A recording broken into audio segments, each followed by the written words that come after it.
Hola, buenas tardes, amigos enigmáticos y viajeros.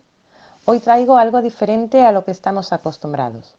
Hoy contamos con la suerte de tener con nosotros a Juanma. Él es un estudiante universitario de Filología Hispánica que forma parte del movimiento Democracia Directa, la voz del pueblo. Es un grupo que defiende un sistema llamado confederalismo democrático y está basado en la aplicación del sorteo para elegir a los cargos públicos en la democracia deliberativa y asamblearia. Hace un año aproximadamente, Juanma empezó a interesarse por la democracia, por sorteo, a partir del vídeo Why Democracy, del youtuber Why Maps. Desde entonces, él ha enriquecido sus conocimientos sumergiéndose en la lectura de los clásicos como Rousseau, Montesquieu, Harrington, Hamilton, Madison, Sieyes, Maquiavelo. Algunas de las obras que ha leído son muy poco conocidas, pero con una gran importancia para explicar los orígenes de este sistema político que tenemos actualmente. Con él vamos a adentrarnos en la política española, vamos a conocer su situación, quién mueve en realidad los hilos del gobierno español y cuál sería un ejemplo de modelo político casi perfecto. Y digo casi perfecto porque no se puede estar de acuerdo con todo el mundo. ¿No es así, Juanma? Muy bienvenido ante todo y gracias por compartir con nosotros. ¿Qué piensas tú o cómo piensas tú que está España políticamente hablando en la actualidad? Muchas gracias, Rocío, por invitarme. Es un honor estar en tu canal. Es un canal de momento pequeño, pero tiene buena pinta. Yo creo que en el futuro va a crecer muchísimo en suscriptores y visualizaciones. Yo quería hablarte del sistema político de España, pero también no solamente de las características especiales de este sistema, sino comparándolo también con todos los sistemas políticos que hay ahora mismo en el mundo. Porque yo creo que el problema de España es un problema también de todos los sistemas políticos en general. El problema que tenemos nosotros ahora mismo es que creemos que nuestro sistema es democrático, pero nuestro sistema no fue creado con la intención de ser una democracia. O sea, ¿qué quiero decir con esto? Que nosotros pensamos que este sistema fue una adaptación de la democracia ateniense, pero los autores que crearon este sistema, que más influyeron en su creación, Montesquieu, Rousseau, Madison, Hamilton, estos dos últimos son los padres fundadores de la democracia estadounidense, uno de los dos padres, de los dos de los padres fundadores de la democracia estadounidense.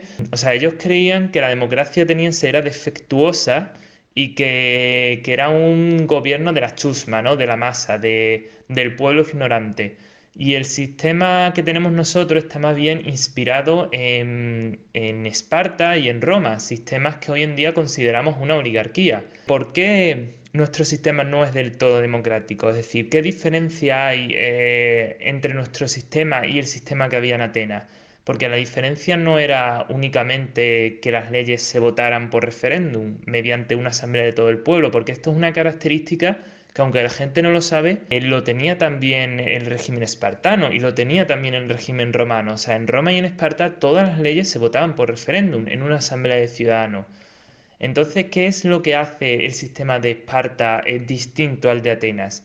Y lo que hace distinto esos dos sistemas es algo que hoy en día consideramos completamente democrático, hasta el punto de que llegamos a considerarlo un requisito imprescindible para que un sistema se considere democrático, que es la elección de los gobernantes por sufragio universal.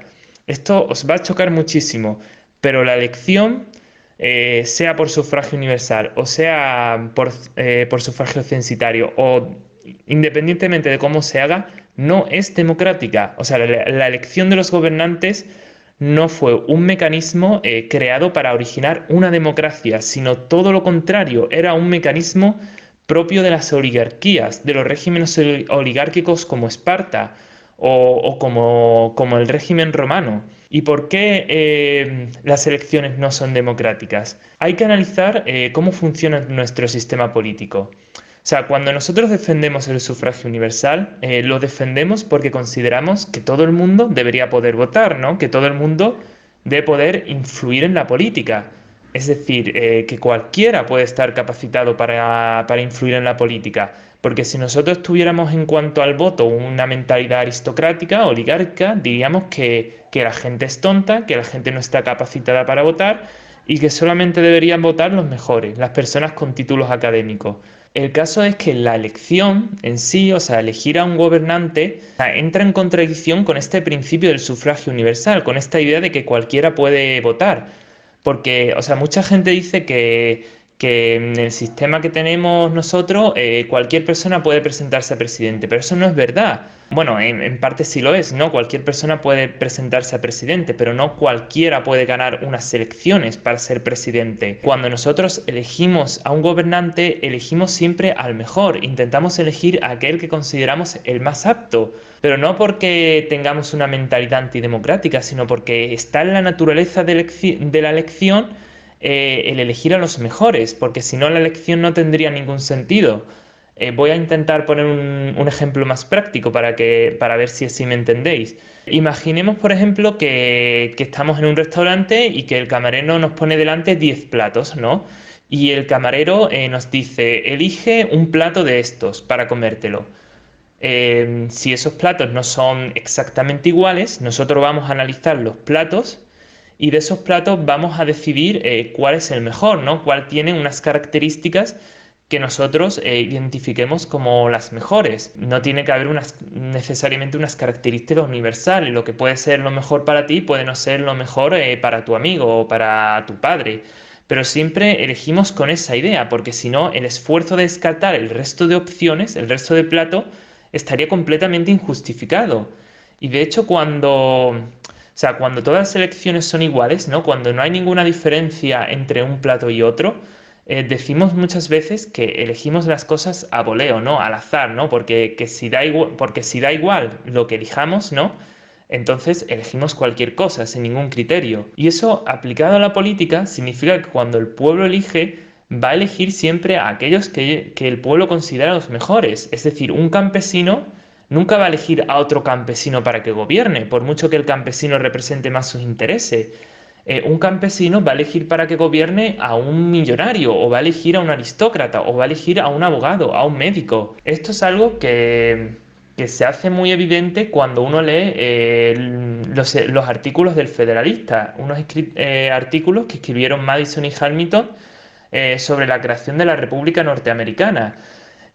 Hamilton decía que siempre que se eligiera a los gobernantes por sufragio universal, si no se pone ciertos límites a la elección, es decir, si no se le obliga al pueblo a elegir cierta cantidad de campesinos, cierta cantidad de obreros, cierta cantidad de, no sé, de personas de clase baja, el Congreso, o sea, elegido por sufragio universal, iba a estar formado casi siempre, bueno, siempre iba a estar formado mayoritariamente por tres clases de ciudadanos: comerciantes, terratenientes y aristócratas. Y esto Hamilton, o sea, aristócratas no, quería decir personas de profesiones prestigiosas, gente como abogados, médicos, y esto Hamilton lo repetía 3 veces, lo recalcaba de forma muy explícita. El Congreso, elegido por sufragio universal, va a estar formado por comerciantes, terratenientes y profesionales, por gente de las clases altas. Y si hay alguna excepción, que Hamilton decía que la podía haber, serán excepciones tan poco numerosas que no cambiarán el carácter del gobierno. O sea, ¿cómo es posible que el pueblo elija a una élite para que gobierne? ¿Cómo es posible que el pueblo eligiera a personas que no le representaban, que en realidad pertenecían a la alta burguesía? Ahí está, por así decirlo, el secreto de la elección, ¿no? Que la elección en sí no es democrática. También Harrington, otro autor muy importante en la creación de las primeras repúblicas norteamericanas, antes de la Unión, hablaba de un sistema que había hace tiempo parecido al nuestro, la República Veneciana, donde también elegían a los gobernantes por sufragio universal. Y Harrington comentaba de esta república que a pesar de que el pueblo, o sea, todo el pueblo podía elegir a los gobernantes, tanto los pobres como los ricos, el poder siempre pasaba de las mismas manos, de las mismas familias multimillonarias. O sea, esto es algo que está en la naturaleza misma de la elección, porque la elección consiste, como ya he dicho, en elegir a los mejores. Y el pueblo, como explicaba Hamilton, también en ese mismo artículo, considera que los comerciantes y los terratenientes, al tener una mejor educación, al ser personas más cultas, están más capacitadas para representar sus intereses que el propio pueblo, ¿no? Que las personas que pertenecen a las clases bajas. ¿Qué sería entonces democrático? Lo verdaderamente democrático sería un mecanismo que utilizaban en Atenas para elegir a los gobernantes, que era el sorteo.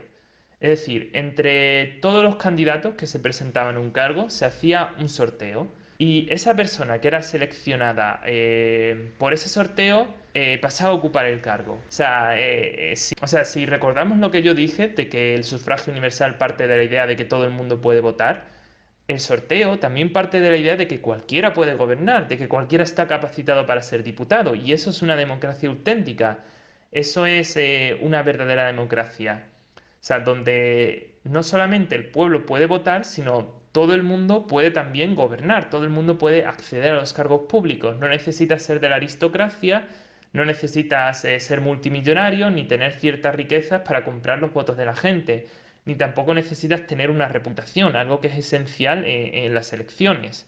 Nuestro sistema, por lo tanto, si bien no se puede considerar del todo una oligarquía, tampoco es una democracia. Es algo que Aristóteles llamaba gobierno mixto, porque tiene una parte democrática y una parte oligárquica. Es decir, la parte democrática es que de forma indirecta podemos elegir las leyes que van a crear nuestros gobernantes, es decir, hay unos partidos políticos que anuncian de antemano qué leyes van a crear, aunque es verdad que a veces no cumplen esas promesas, pero por lo menos avisan a la población el tipo de leyes que más o menos crearán cuando estén en el poder, y nosotros tenemos la capacidad de elegir qué leyes van a hacer, es decir, damos nuestro consentimiento para hacer las leyes. Sin embargo, hay una parte oligárquica, ¿no? O sea, que no todos los ciudadanos pueden proponer leyes, solamente una minoría de la población, una minoría que pertenece a la élite, ¿no? O sea, la mayoría de los diputados que tenemos en el Congreso, por mucho que la gente diga muchas veces que son unos ignorantes, que son unos idiotas, que no tienen educación,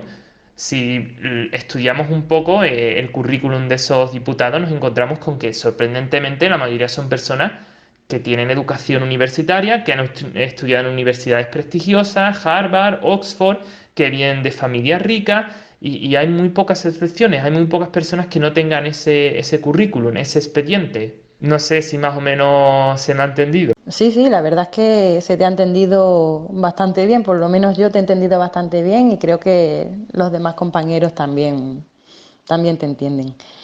Y dentro de este panorama que nos estás describiendo, Juanma, donde el sistema democrático actual nos estás diciendo que no fue realizado con la intención de ser una democracia, ¿no? Donde no estamos votando realmente, ya que tenemos un gobierno mixto y no podemos elegir nuestras leyes, ¿no? Simplemente darles un sí o un no. ¿Quién crees tú que en realidad está detrás de todo esto? ¿Quién teje toda esta tela de araña? Saber quién está manejando los hilos de la política es algo bastante sencillo. ¿Qué dije yo en la anterior pregunta? ¿Qué decía Hamilton del sistema que nosotros tenemos? Que siempre que se eligiera a los gobernantes por sufragio universal, por elección por sufragio universal, iban a ser, el Congreso iba a estar formado principalmente por terratenientes, comerciantes y personas con profesiones prestigiosas. ¿Y qué puedes esperar de ese tipo de grupos? O sea, de esa clase de personas. Pues que van a defender los intereses de su clase social. Si estamos gobernados principalmente por banqueros, por dueños de empresas o por personas que pertenecen a la clase alta, obviamente van a gobernarnos de manera que las leyes solamente beneficien a esa alta burguesía que nos gobierna, ¿no? A esas clases altas. Y por lo tanto, en el sistema político español, como sucede en todos los países, los que realmente mueven los hilos son las grandes empresas y los multimillonarios como por ejemplo George Soros. O sea, esas personas tienen tantas riquezas, o sea, son tan ricos que inevitablemente quieren proteger esa fortuna, ¿no? O sea, incluso aunque esas personas en un principio pudieran ser personas honradas, cuando tú tienes tal cantidad de dinero, Y cuando tienes empresas tan exitosas, a ti no te interesa que nadie te quite ese dinero o que aparezca alguna empresa y arruine la tuya, ¿no? Consiga competir contigo. De manera que en nuestro sistema político se puede decir que el poder económico está fusionado con el poder político. O sea, también se me va a decir bueno, que luego hay gente como Pablo Iglesias o como Pedro Sánchez que directamente no apoyan a las empresas, pero, o sea, también hay que entender que en la clase, o sea, en la clase de los ricos no todos son, o sea, no todos piensan igual, no todos forman parte del mismo bando. También hay, dentro de esa élite hay facciones y cuando una facción gobierna, pues el resto de facciones están tan oprimidas como nosotros, ¿no? Y sobre el tema de los comunistas hay que tener en cuenta que personas como Pablo Iglesias, primero no eran, o sea, no fueron nunca trabajadores, no fueron nunca de clase obrera, sino que, o sea, Pablo Iglesias, antes ya de acceder al poder, era un profesor universitario que ganaba un sueldazo. Y además que en cuanto a esto, ¿no? En cuanto a eso de que de vez en cuando llega al poder una persona que no necesariamente defiende a los ricos, pasa algo parecido a lo que sucedía en el Imperio Romano, o sea, bueno, en la República Romana, antes de que se convirtiera en un imperio. O sea, cuando el pueblo está cansado de que los oligarcas se repartan el poder y de que ese poder no lo ejerzan los ciudadanos, aparecen demagogos como Pablo Iglesias o como los comunistas que, o sea, con la idea de que el pueblo debe gobernar, con la idea de que los oligarcas les oprimen, engañan al pueblo para que el pueblo les dé todo el poder y al final se convierten en dictadores. Es decir, que los comunistas que están también manejando las redes de las políticas no son más que personas que quieren hacerse con el poder, que quieren convertir nuestro sistema en una dictadura, en una oligarquía absoluta, y que se basan en su demagogia, ¿no? Para convencer al pueblo de que ellos son la solución a todos sus problemas. Y la gran mayoría de estas personas o sea, son personas que también pertenecen a la clase alta. Pablo Iglesias, profesor universitario, el Che Guevara, por ejemplo, era un intelectual que llegó a estudiar en Inglaterra. O sea, no son en absoluto representantes de la clase obrera. Y esto tiene mucho que ver con lo que sucedió en la República Romana, porque en la República Romana, ¿quién acabó con la República? César. Y César pertenecía a la aristocracia, pero era un candidato que decía defender al pueblo, decía defender a los pobres. Por lo tanto, podemos decir que en nuestro sistema los que están controlándonos son, por una parte, las empresas, ¿no? Las diferentes facciones que hay entre los empresarios y cada una quiere mover el gobierno hacia su bando, ¿no? Y que cree leyes que beneficien a su empresa. Y luego, por otra parte, están estos dictadores, ¿no? Estos populistas que no, o sea, que son también parte de esa élite y que quieren engañar al pueblo para hacerse con todo el poder. Y ahora que nos dices que este sistema está básicamente manipulado por las empresas y por otra parte los dictadores o estos populistas, ¿no? Esta élite que nos gobierna. ¿Crees también que la monarquía o el rey emérito pueda tener o tenga algo que ver en la manipulación a la que está sometida esta política actual? Yo lo que pienso sobre el rey es que el rey se ha tenido que marchar porque no paraban de estallar escándalos sobre la monarquía y ha llegado a un punto en el que está poniendo en peligro el propio reinado de su hijo. O sea, está deslegitimizando su reinado. Lo que está sucediendo ahora con el rey no es ni remotamente similar a lo que sucede con ninguna monarquía de Europa. Es increíble lo corrupto que son los reyes en nuestro país. O sea, hay también reyes de otros países de Europa que también son inmunes ante la ley y que no abusan de esa manera del pueblo español. No son, ni siquiera son 1% del corrupto de lo que es nuestro rey. Y sé que hay gente que defiende la monarquía y que defiende que el monarca es un buen control contra el poder de los diputados y respeto su opinión. Pero es que en nuestro caso diría que el rey que nosotros tenemos es incluso más peligroso tal vez que los propios diputados, más peligroso que Pedro Sánchez, porque cuando llegan al poder se dedican a robar y a robar a los ciudadanos y básicamente esa es la razón por la que se ha ido, no hay mucho misterio en eso, no creo que haya habido ninguna persona concreta que le haya querido expulsar, porque realmente el rey tampoco tiene tanto poder como para manejar al Congreso. El rey lo que sí hace es influir en la opinión de los diputados para que todos los diputados, o por lo menos la mayoría de ellos, defiendan la monarquía, ¿no? Si PP, Ciudadanos, PSOE defienden la monarquía es precisamente por la influencia que el rey tiene en el Congreso. Pero en nuestro sistema político tampoco es que el rey tenga un papel muy importante. Lo que pasa es que la gente pues ve al rey robando impunemente, sin pedir perdón, sin aceptar un castigo y se lleva las manos a la cabeza, como es normal.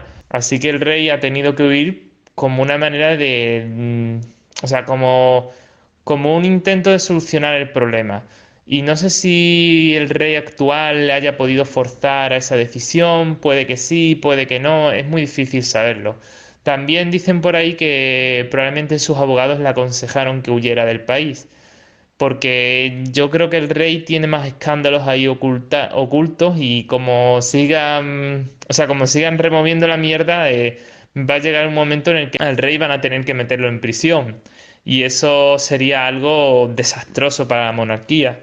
Yo sobre el rey lo que pienso es que, o sea, sobre la monarquía en general lo que pienso es que puede ser una institución útil en una democracia, o sea, por mucho que parezca un poco contradictorio, siempre y cuando o sea, que ese rey no tenga mucho poder, ¿no? O sea, que tenga unos poderes muy limitados y que no sea inmune ante las leyes. Y obviamente que el pueblo pueda expulsar al rey cuando le dé la gana. Si se cumplen esos principios, no veo tampoco tan perjudicial en tener un rey.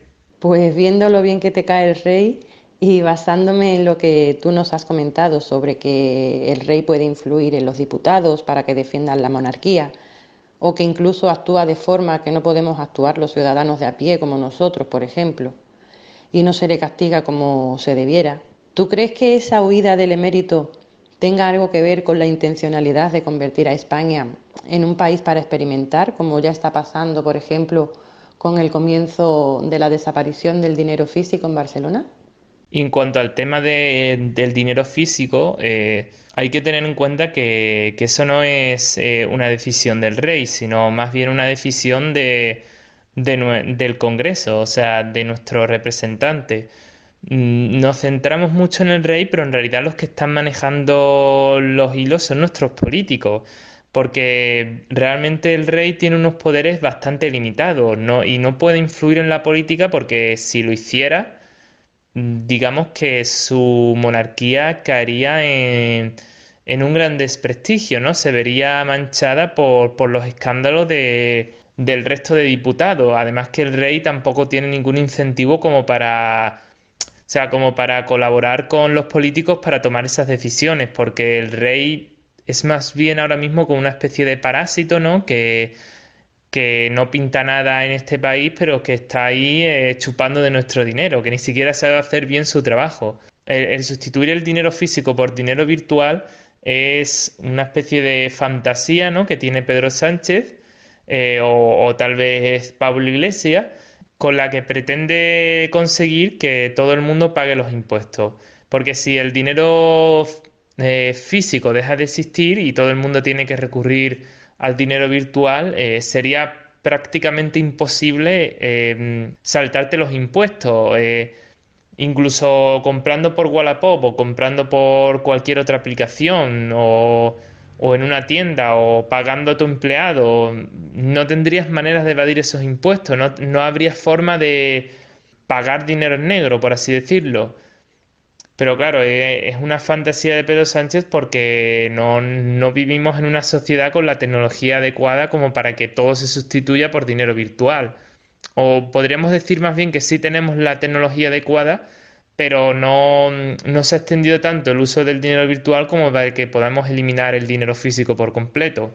A mí, desde luego, con este tipo de gobernantes en el poder, me da bastante miedo que estén proponiendo medidas como esas, la verdad. O sea, no creo que pretendan usarla con un buen fin, con el fin de hacernos más felices y de mejorar la economía. En ese sentido, Juanma, tengo que decirte que compartimos opinión y pienso exactamente igual que tú.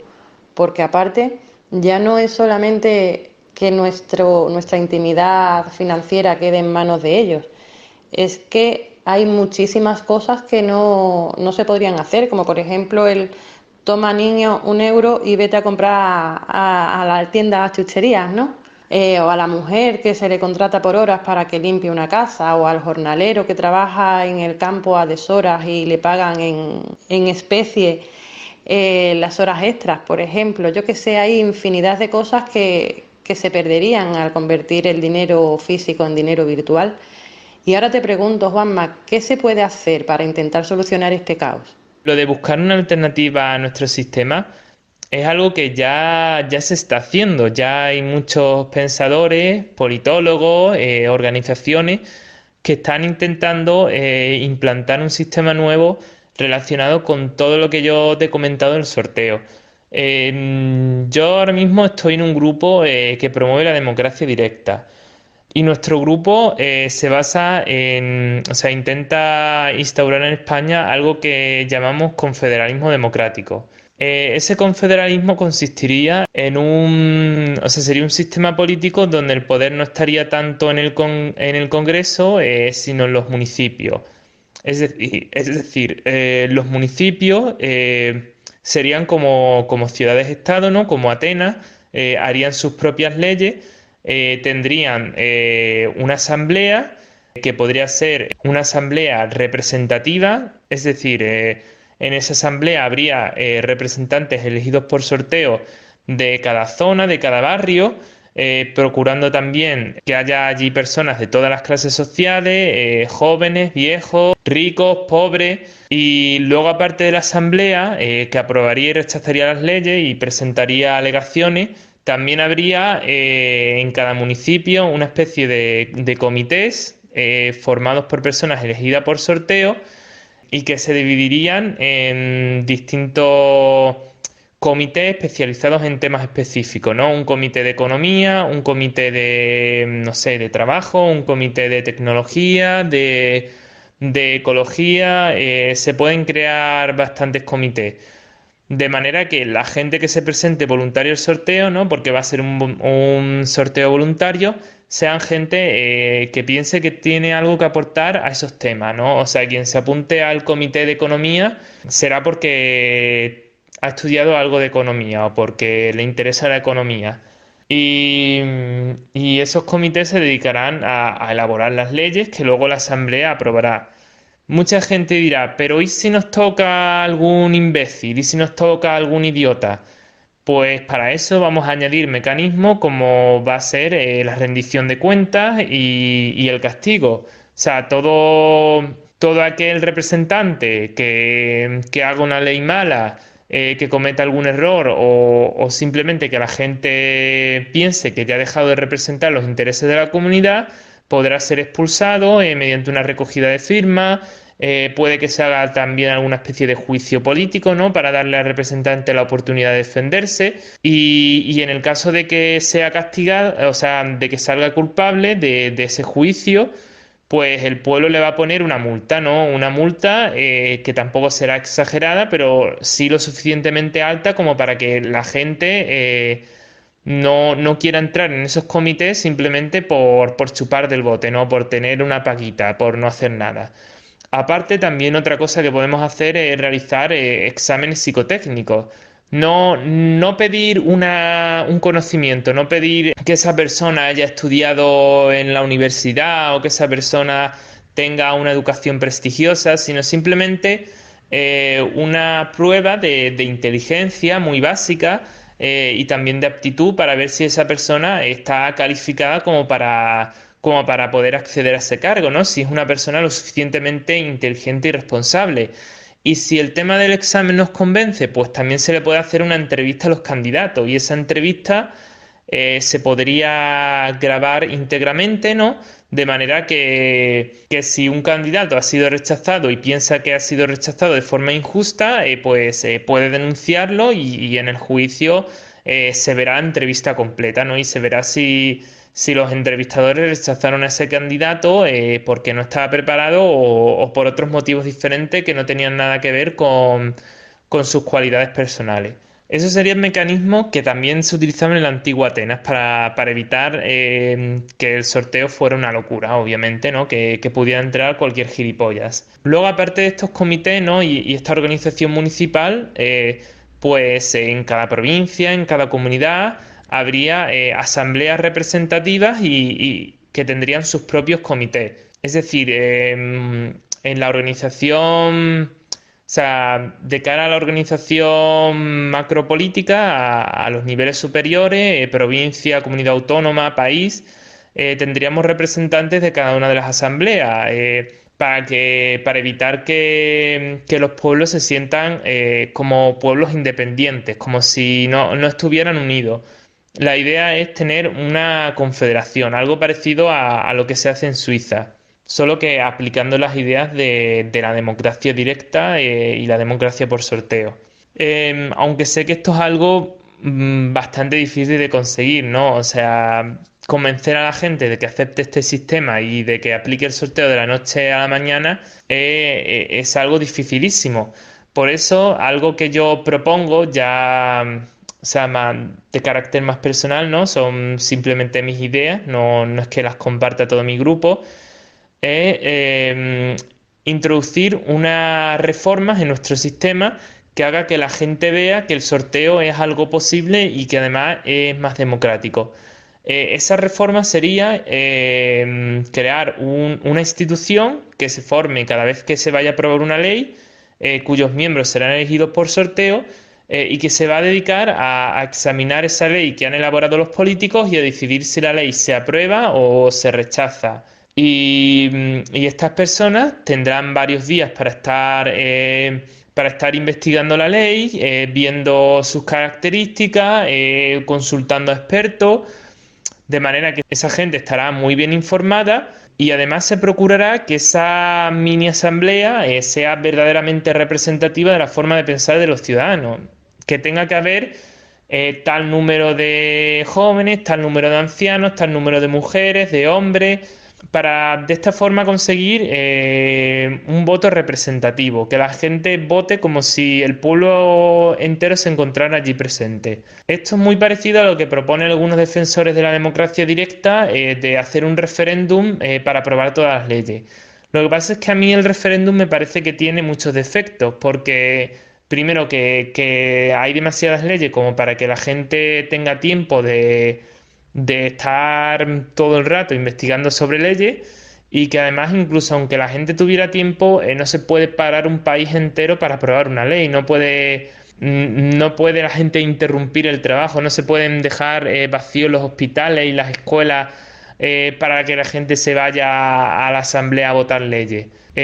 Por eso lo que a mí me parece más prudente es seleccionar a una parte de la población mediante el sorteo para que esa población pueda votar estando bien informada y que vayamos votando todos por turno. O sea, que no votemos todos a la vez, pero que nos vayamos turnando en lo de formar asambleas y votar. Es eso lo que yo propongo, básicamente. Que tampoco es que en Atenas no se hubiera llegado a hacer esto, no es que esto sea algo que yo me haya inventado. En Atenas llegaron a limitar la asamblea a 5.000 personas porque había demasiada gente en esa asamblea y los atenienses fueron conscientes de que no podían admitir a todo el mundo, no podían formar una asamblea titánica. Y lo que hicieron los atenienses en esa época es algo parecido a lo que yo propongo. Limitar la asamblea a un número de personas, pero que esta persona sea representativa de la forma de pensar de los ciudadanos y que se turnen para votar las leyes. O sea, eso sería una primera reforma que podríamos hacer. Otra reforma, pues introducir los referéndums, que cualquier ciudadano puede hacer un referéndum para reformar la Constitución, que cualquier cambio de la Constitución se tenga que votar entre los ciudadanos. Eso permitiría una mayor flexibilidad para proponer cambios al sistema. Y en esta nueva alternativa donde todos participaríamos, como tú propones, incluso donde habría rendición de cuentas para posibles expulsiones, como ya se ha utilizado antiguamente en Atenas, ¿no? Como dices, ¿qué papel tendríamos nosotros? ¿Qué podemos hacer nosotros para conseguir esta nueva utopía? Ahora mismo nosotros lo que podemos hacer para cambiar las cosas es difundir estas ideas, difundir el tema del sorteo. Puede que a lo mejor os suene un poco arrogante, ¿no? Puede que os parezca que yo soy una persona soberbia que cree que posee la verdad absoluta, pero, o sea, yo estoy convencido que esto del sorteo, en lo que yo creo, es lo único que puede solucionar la democracia. Porque hasta ahora todas las alternativas que yo he conocido no me han convencido. O sea, son alternativas que en la práctica suenan muy, o sea, en la teoría suenan muy bien, pero luego en la práctica te das cuenta de que tiene muchos fallos. Por ejemplo, algunos han propuesto elegir a los gobernantes por exámenes, por oposiciones. Ya, pero ¿quién hace esos exámenes? ¿Quién decide qué preguntas habrá? Y en cuestiones que tienen que ver con la moral, ¿qué tipo de preguntas hacemos? ¿Aborto sí, aborto no, eutanasia sí, eutanasia no? El sorteo viene a ser una manera mucho más efectiva de arreglar nuestros problemas, de arreglar la parte oligárquica de nuestro sistema de la que tanto nos quejamos. Por eso ahora lo que podemos hacer es hablar a nuestros amigos del sorteo, a nuestros familiares, intentar convencerles de alguna manera de estas ideas. Hay un vídeo muy bueno en internet que se llama Why Democracy, que es del canal de Why Election, de Why Election no de Why Map, y ese vídeo explica las cosas muy bien. Le podéis pasar ese vídeo a vuestros amigos e intentar convencerles de que la elección no es democrática. Aparte, si queréis, podéis uniros al movimiento en el que yo estoy. De momento el movimiento lo acabamos de crear, no sé si ya estará la página web, pero el movimiento se llama Democracia Directa, la voz del pueblo. Ahí, en cuanto ya seamos suficientes, empezaremos a organizar asambleas y formaremos también los comités por sorteo. Me parece que de momento tampoco se puede decir mucho más porque, por así decirlo, está todo en pañales, ¿no? O sea, queda mucho camino por delante y lo primero que conseguir es crear esta idea, o sea, meter esta idea en la población de que las elecciones no son democráticas y que el sorteo es la solución. Ya si vosotros tenéis vuestras propias ideas, ¿no? Si vosotros queréis formar alguna organización o algo por el estilo para difundir las ideas del sorteo o incluso crear un partido político, pues lo podéis hacer perfectamente. De hecho, yo creo que una de las maneras con la que se podría ayudar a introducir la democracia en nuestro sistema sería empezando por democratizar otras asociaciones, empresas, organizaciones, incluso escuelas, convencer de alguna manera a los líderes de esas organizaciones para que pongan alguna institución que funcione por sorteo, aunque tenga una función más bien secundaria. Y de esa manera, poco a poco se irá creando esa cultura del sorteo.